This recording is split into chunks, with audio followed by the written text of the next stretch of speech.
Sociedad, I know, is a team that you think highly of in many ways in terms of the way they play the game. What did you think this evening?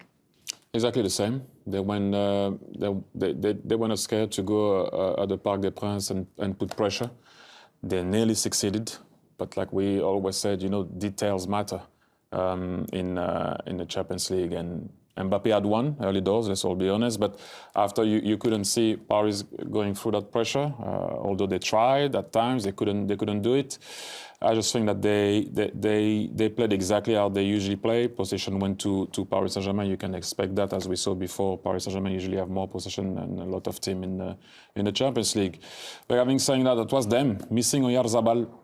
I would have to say also it's a big miss for them. That's their goal scorer. That's the guy that gives the last assist, at a bit of flair, if you cannot. But they went their way. That's how they play.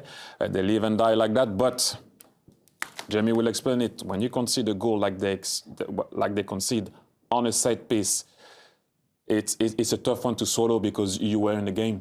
And Jamie will explain exactly how it happened. Do that, Jamie. Let's jump right into that one. Yeah, I mean, I felt for sort of Traoré. He's the one who's marking Kylian Mbappé. That's his job on corners at the back post.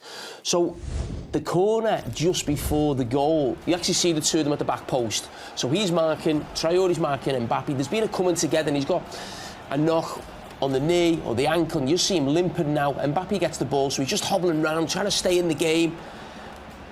And then Paris get another corner. This is the coming together on in the corner that we've just seen. So he's just got to whack on the knee.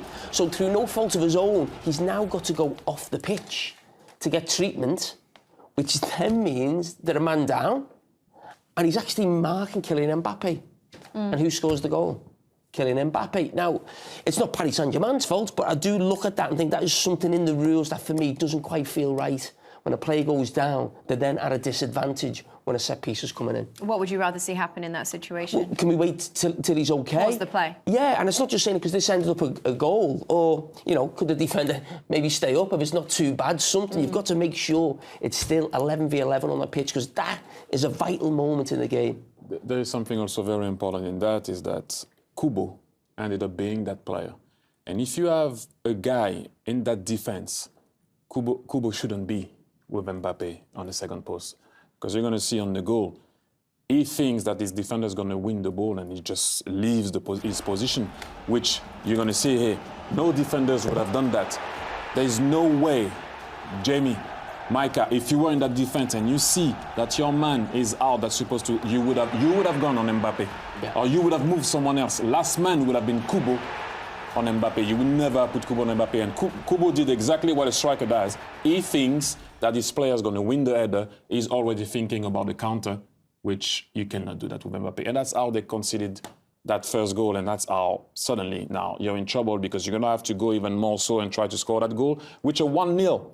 It's not a bad one. And that they got caught, not on a counter, it was a well-built goal that arrived on Barcola on the left-hand side, and then he went on to play a 1v1, which actually a bad touch sold the defender, and then he went on to score. But that's how they went 1-0 down.